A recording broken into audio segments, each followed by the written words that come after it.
High, আমি শ্রেয়া। আজ সকাল সকাল 7টার সময় ঘুম থেকে উঠে ফ্রেশ হয়ে আমি বসে গেছি ব্রেকফাস্ট করতে। দেন রুমটাকে ক্লিন করে বেডটাকে ঠিক করে আমি আমার পছন্দের গল্পের বইটা পড়তে শুরু করে দিয়েছিলাম।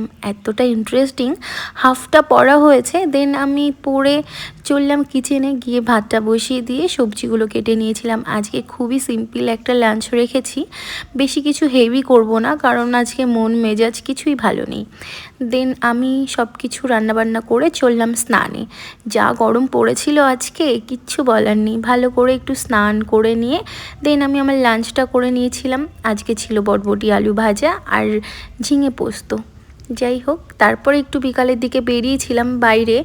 তো আমার বিলেটেড বার্থডে সেলিব্রেশন করেছিল আমার কিছু বন্ধু, আমাকে এই গিফটটা দিয়েছিল। আমার যে কী খুশি হয়েছিলাম।